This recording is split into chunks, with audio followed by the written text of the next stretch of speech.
From Neural Newscast, this is Deep Dive, exploring the moments that shape today.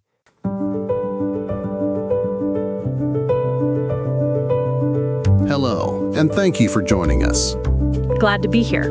This is Deep Dive, where we look at the moments that define today in history. Today is April 6th, and we are looking at a date that truly shrank the world. It starts with a small piece of technology that changed how we see everything from space to our own living rooms. No way! You're talking about the satellite that basically invented modern long-distance calling, right? The absolute OG of the orbit. Exactly. On April 6, 1965, the Intelsat I, famously nicknamed Early Bird, was launched into geosynchronous orbit. It was built by Hughes Aircraft and launched by NASA from Cape Canaveral. Vanessa, this was the very first commercial communications satellite of its kind.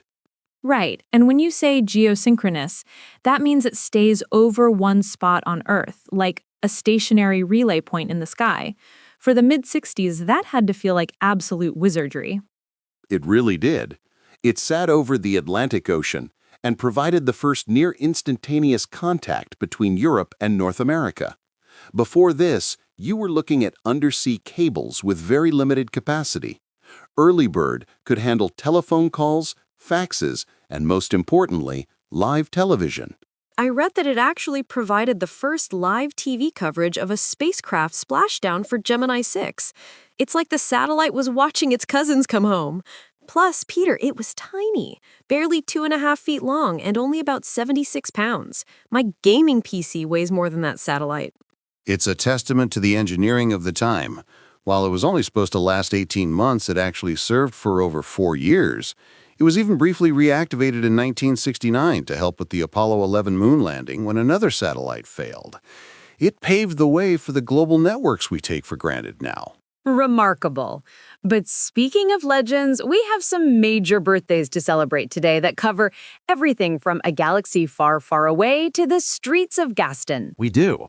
Let's start with a man who brought a level of charisma to the screen that few can match. Born in 1937, we have Billy Dee Williams. The man, the myth, the Lando Calrissian. Honestly, Lando is the coolest character in Star Wars, hands down.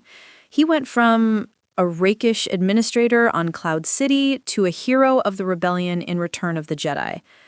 I am a big fan of the Cape Collection, let's just say that. He certainly made an impression.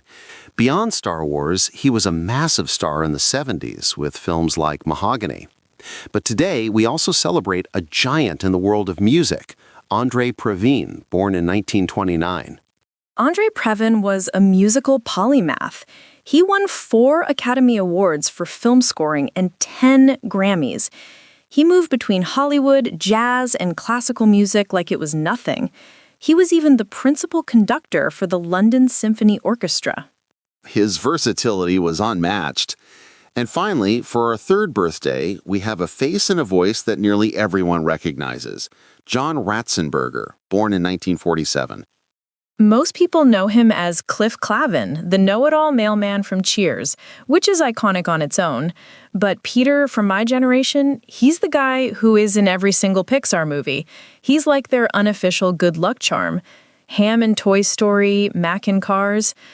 He's a voice-acting GOAT. It is quite a streak he has going with Pixar.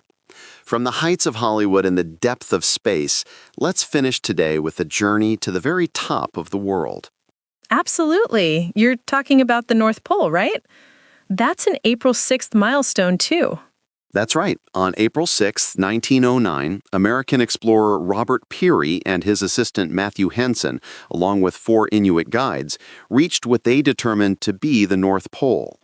This is one of those stories where the history books are finally catching up to the truth. For a long time, Peary got all the credit, but Matthew Henson was right there, and in many ways, he was the backbone of that expedition. Vanessa, you're spot on. Henson was an African-American explorer who spent over 20 years in the Arctic with Peary. He learned the Inuit languages and survival skills that were absolutely essential to the mission. Many accounts suggest Henson was actually the first in the party to physically reach the pole. It's wild to think it took so long for him to get the recognition he deserved. It really shows how much of history is about who is telling the story, not just what happened on the ice. Indeed. Whether it's reaching the North Pole or launching a satellite that connects continents, April 6th is a day defined by humans reaching further than ever before. That wraps up our look at Today in History. You can explore more at deepdive.neuralnewscast.com. Thanks for listening. Deep Dive is AI-assisted, human-reviewed. Explore history every day on Neural Newscast. This has been Deep Dive on Neural Newscast, exploring the moments that shape today.